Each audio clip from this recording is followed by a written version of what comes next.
सियावर राम जय जय राम, मेरे प्रभु राम जय जय राम।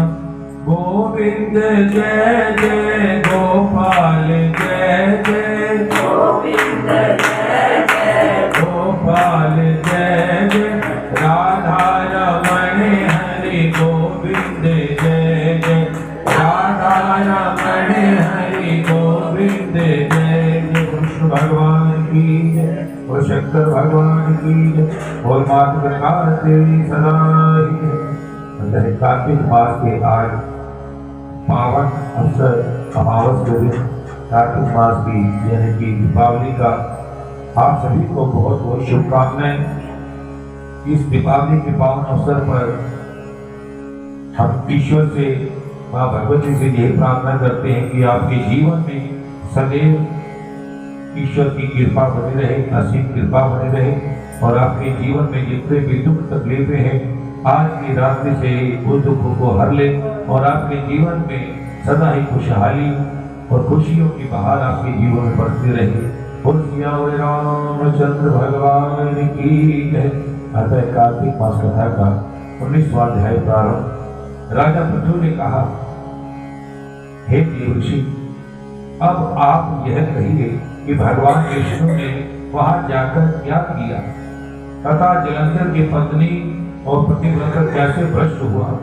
नारद जी बोले, जलंधर के नगर में जाकर भगवान विष्णु ने उनकी पतिव्रता श्री वृंदा का पतिव्रता भंग करने का विचार किया। वह उनके नगर में एक उधार जाकर ठहर गए और रात में उनको स्वप्न दिया। वह उनकी माया और अद्भुत कार्य पतित थी और फिर उनकी माया द्वारा जलंधर पत्नी वृंदा ने रात में स्वप्न देखा कि उसका पत्नी निर्वस्त्र होकर तेल लगाए महिषा पर चढ़ा है। वह काले रंग पर फूलों की माला पहने तथा और भी चहु और एक जीव है जो सिर मुड़ाए हुए अंधकार में दक्षिण दिशा की ओर जा रहा है।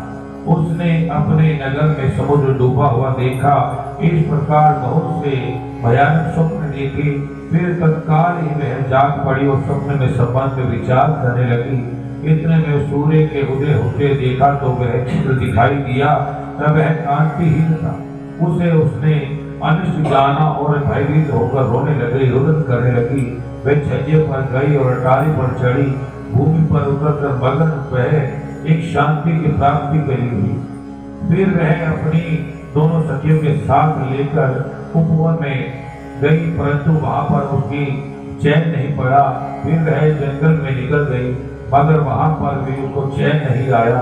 वन में अपने सिंह के समान दो भयंकर राक्षस को देखकर जिससे वे अत्यंत भयभीत होकर वहां से भागने लगी।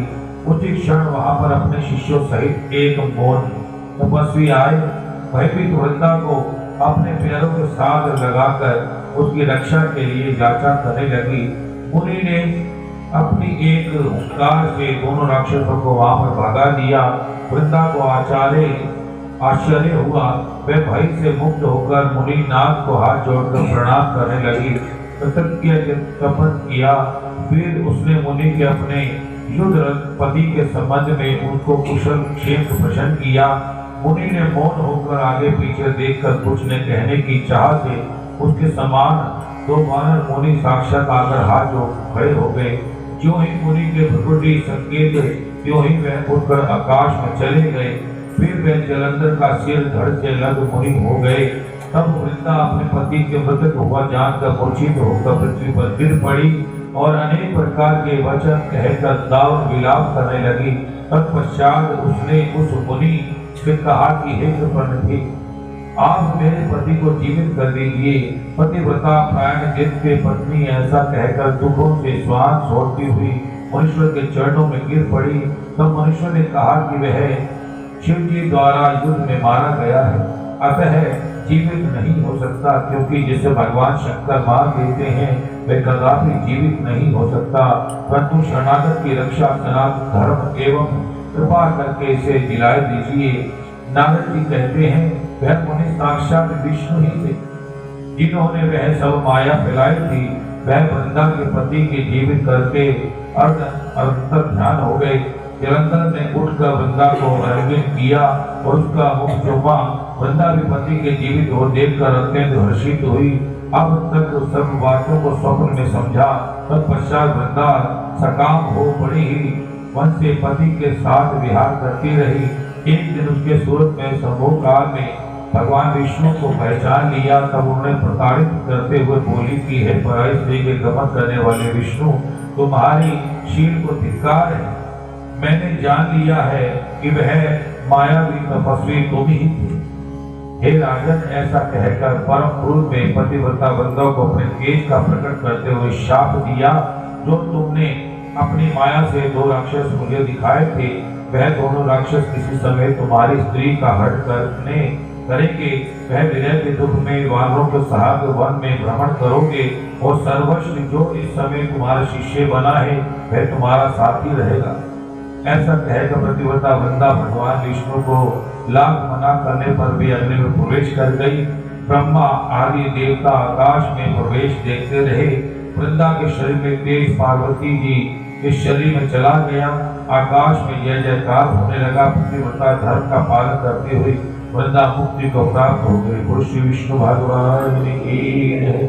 कथा विसर्जन होते है, सुनो श्रोत धर ध्यान। श्री राम ते लक्ष्मण जानकी, सदा करो कल्याण। सियावर राम जय जय राम, हे प्रभु राम जय जय राम। गोविंद जय जय गोपाल जय जय गोविंद गोपाल जय जय राधा रमण हरि गोविंद जय जय राधा रमण हरि गोविंद जय जय।